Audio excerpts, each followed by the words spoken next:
Hey guys, Paul Pete back in today, Cocoa in the basket, and I've got some pickups that are very special to me because one of them is one of the 125 for my Intellivision collection, and the other is something that's, I'll call it kind of homebrewish, but it's a specially made thing also for my Intellivision collection, which I've been waiting on, and I'm very anxious to open up and share with you. So without any further ado, here we go. Papa Pete, the old ass gamer. Papa Pete, the old ass gamer. If you haven't grown up by the age of 50, you don't have to.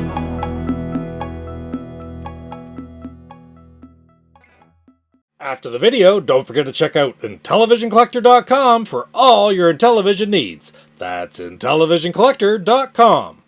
Alright guys, so before we get going, Coco, let's have a craft beer, right? And we got one today from Breton Brewing. It's a fairly new release. I've had different ones from Breton Brewing before, even in the Let's Jam series. But I don't believe I've ever had this one at all before. They're in Sydney, Nova Scotia, by the way. And that is a raspberry lemon sour, which is really kind of interesting. So let's check that out. I've never been to the brewery. I haven't been to Sydney, Nova Scotia since I was a kid, to tell you the truth. It's on Cape Breton Island. It is, well, North Sydney is where the ferry going over to Newfoundland is, actually, over to Port aux Basques, Newfoundland. And I actually do have some family there, but I just haven't had the opportunity to go over. And this is a really interesting one. It's got like a pinkish, it looks like a raspberry lemon. Let's see how it tastes, though. Got a nice aroma. And it's very sour. I like it. I really do. Not real raspberry. I could taste the lemon a little bit. Very interesting, really. Anyway, guys, Breton Sour, Breton Brewing, Let's Jam, Raspberry Lemon Sour. Not too bad at all. Great on a hot summer afternoon. Cheers. All right, so here's the first one. It's a pretty big box for what it is, but it's something that I've purchased from this guy on Facebook several times over the last few years. I've gotten great Atari games, mostly Atari, but I think this might be the first Intellivision I got from him, actually. I'd have to go back and check. I can't remember. But what it is something from John Black on the Facebook group, Atari Age Marketplace. One of the absolute best sellers there is on Marketplace for sure. So I really highly recommend John. And it's a great big box. And all I've got in here is one little cartridge. But it's a very important cartridge as well. Oh, I need the knife to open this too. What I have here is a copy of, there it is, Stadium Mud Buggies. An original Stadium Mud Buggies. I wanted to get the Blue Sky Rangers version, that's for sure. I didn't know if I'd ever actually have an original box copy, but I did get the card. I don't have the manual, I don't have the box. I do have my reproduction boxes, which I can put this in. Very interesting game. I've played a few times in emulation. It's available on different things like the EverCade selection. It's also available like on Intellivision Rocks. It's on the flashback too, because especially my Ultimate Flashback, but the original flashback as well, because it's an INTV release, the second from last game they released right before Spiker, and typically known as the second most expensive game on the system. So this is number 122. For me in the 125, so we're getting that much closer, and I'm really happy to get this game. Of course, I got some gameplay up here. It's just basically it's another racing kind of game where you're doing tracks with like a monster truck course, right? So pretty interesting. And a little known fact is they actually took this game afterwards and they adapted it into Monster Truck Rally for the NES, and it's the only game released by INTV Core for the NES, so that's kind of neat too. But anyway, very happy to have game number 122 in the 125 Stadium Mud Buggies. Right on. Thank you, John. Okay, so next I have my box here that came from the Steve Jones Box Company. Now, if you'll remember my video a few weeks ago, I did a video where Steve Jones, obviously of the Steve Jones Box Company, was going to be making some reproduction boxes for the Sears Super Video Arcade for games that were never released on the system, right? There, I showed you a few. I had some at that time, so you can check that that video out. But he was releasing another set of 10 boxes. So I was so happy to get these from him and order them because I love the Sears Super Video Arcade set. And look at this. Oh, look at all these boxes. These are all... Wow, that is beautiful. I'll do a little video to show you a close-up of them all as well. But let's open this up and take a look. Now, I do know that there was a problem with one of them that didn't come from the printer. And Steve didn't exactly know why. They were trying to find them, but they hadn't found them at the time I did this video. And I'm going to probably pick it up from them in the near future, or probably at PRGE, because I'm going to PRGE in Portland, Oregon this year. Meet all these guys face to face from this wonderful Intellivision homebrew community. First one right on top is Word Fun. So let's open it up. He said he threw a few surprises in here, maybe too. Let's see how I can open this up the easiest. Oh, right here. So we'll go through them real quick. I'll show you what's all there. Oh, I can see on this end there's one that I'm really surprised to have. First one, I'm gonna just let's pull them out of this bag and I'll start showing them. First up, we have Super Video Arcade Word Fun. Awesome. Neither of the Electric Company games were released in the Sears system back in that day, so it's really cool to have that one. Interesting game too, eh? The Electric Company. It's the only place I've ever heard of it. I've got some DVD sets of it, and every once in a while you see it on YouTube, but it's really kind of an interesting show where you think that Bill Cosby was on it back in the day. Okay, Bill Cosby. But so was Morgan Freeman as Easy Reader. It's just absolutely beautiful. Next up, we have Tron Solar Sailor. Right there. Isn't that beautiful? I like that. And it's a really, really neat artwork as well. Wow, okay. Next up, they're kind of a surprise for me too. It is Tron Mesotron. Look at that. That is beautiful. I love it. I love the Tron games, and I love the Tron anthology from Intellivision Revolution and Intellivision. You can get all the games, the 4 different games digitally. One's free. 3 of them are very expensive digitally from the ROM's Vault, Intellivision, or you can get that fabulous homebrew Tron anthology. It's in its last run right now, so you can order on the Intellivision Revolution store at the moment. And if you want a copy, you better get it soon. But 4 games, adaptations by Dave Harley of Intellivision of all the Tron games on the Intellivision, and fantastic adaptations too. Let me tell you. Let's set those down here. I had them propped up high. Next one. Tron Deadly Disc. I should have known. There it is. That's really cool. Picture of the MCP right on the cover there. Right on. That's beautiful. One of my favorite games, and actually when I did my list of top 10 favorite Intellivision games for the Intellivisionaries podcast, that was number 1. Now, I said it's a very fluid list. Things that tend to move up and down. Right now, kind of AD&D and that are just 2 of my absolute favorites. Next up, we have Space Spartans, and isn't that cool? The artwork, of course, the games look like TIE fighters, TIE Advanced, and there's TIE Advanced fighters and a regular TIE fighter right there on the cover. So that is a really cool friggin' box. I love it. Next up, oh my goodness, how many are in here? Shark! And that's beautiful artwork there as well. I love that game. Didn't have it as a kid, but I've played it quite a bit since. Recently, plus Shark 2, another Intellivision release, homebrew release, which changes some of the rules in it a little bit for the better. But I like both versions, frankly. I like both versions. Next up, Royal Dealer. Very interesting. It's kind of, if you recognize, that's the artwork for Casino on the Atari 2600, which is pretty cool. But Royal Dealer, which is actually an episode of the 125, which you should check out. Check out my series, the 125. I think I'm working on episode 20 right now. I've got 19 done. That's 125 games, right? So, but I did already do Royal Dealer. Do a search for it. Check for it on my channel. And there's a playlist for the 125, which is pretty cool. Next up is Reversi, which is awesome. I was never an Othello fan, but I got to check that out. And I love the Sears version of that box for sure. I still got a bunch of them here. Next up, we have Mission X, which is a really cool game. Did have back in the day, but didn't play it a whole awful lot for whatever reason. And that's really neat artwork of the fighter plane on the front there. That's beautiful. Man, I love these Sears Video Arcade style boxes for these games that didn't have them. Next up, one of my all-time favorite games, B-17 bomber, and that is absolutely beautiful. Put it right up next to the Mission X one here. Two different planes, of course. You got that fighter plane on that one, and then the bomber itself on this one, and that is a beautiful friggin' box. I love this stuff. Just love it. I figured how I can display it better, tell you the truth.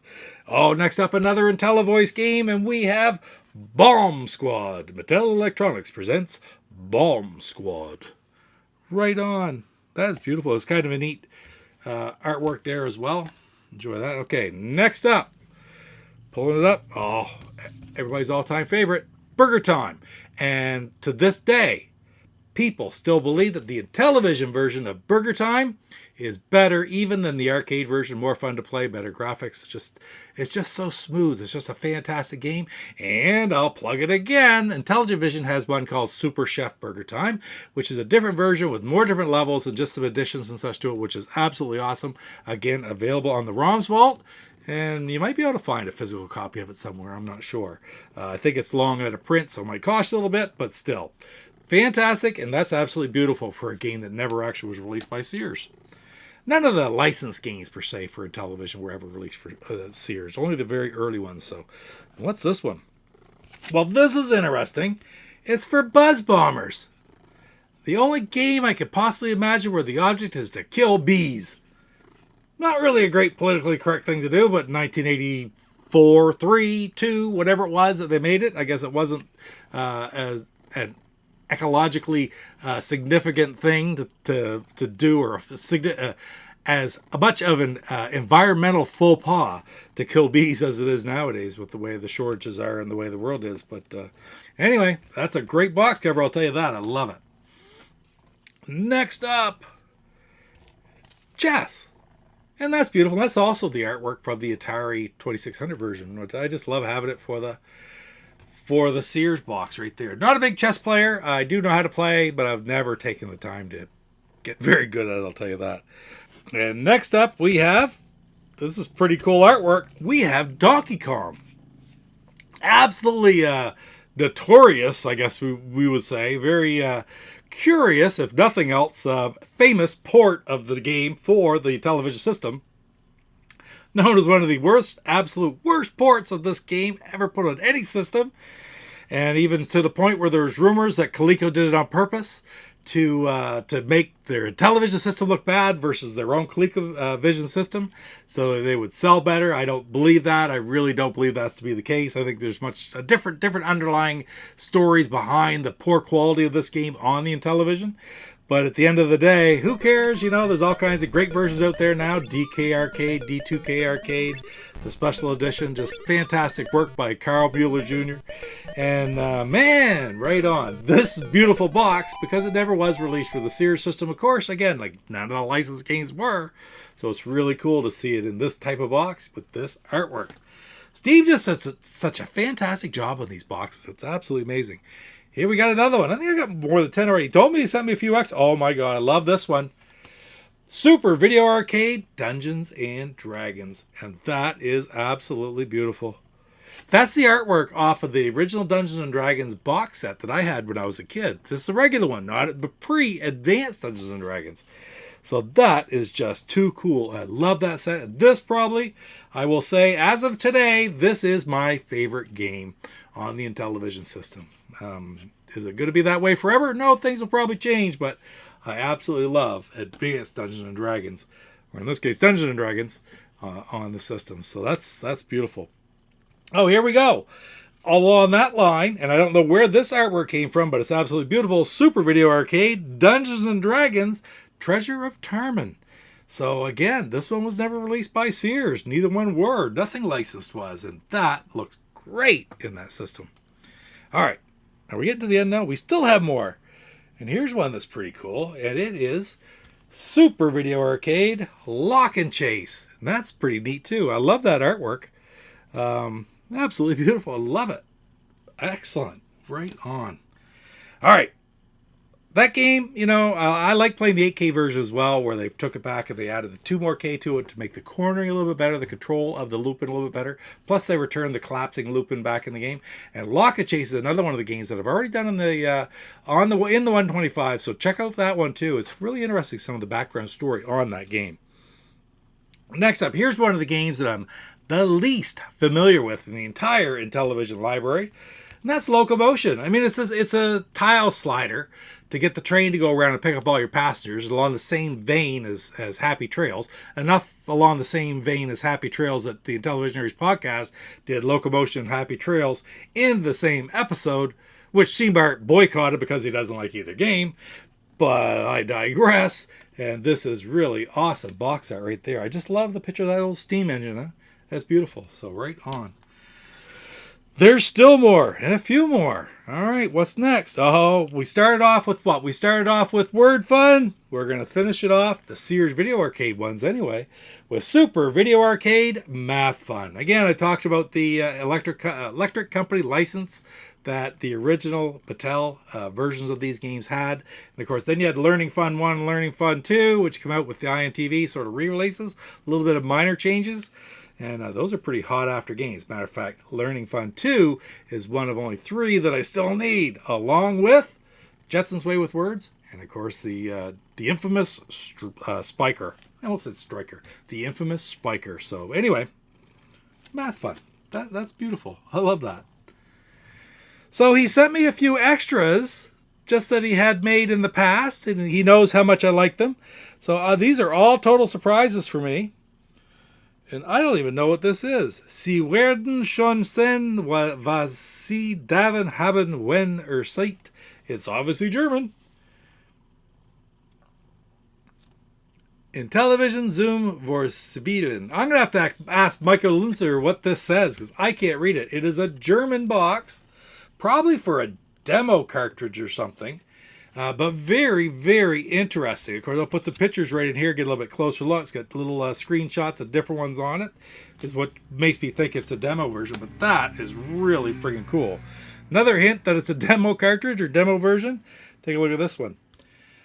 Intellivision demonstration cartridge. That is so cool. I don't have any of the demo cartridges myself in my collection, but if I ever do, I'll be all ready with the boxes right here, let me tell you.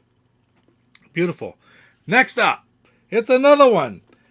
Demonstration cartridge, the red one. I'll keep going because that's what there's more of them here. Look at this one. There's a blue demonstration cartridge.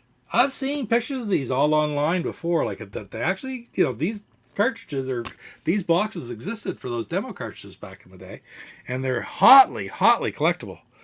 So, we're almost to the end here now. We got one more international demonstration cartridge, and look at this. Demonstration cassette. So that's probably the master component and keyboard component combo, the demos for that one.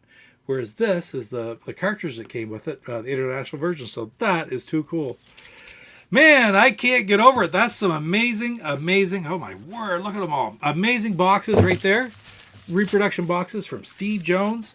And if you're interested in getting them, I don't think there are probably any left, but if you show interest, go on to the Atari Age forums and do a search for the thread that this was on.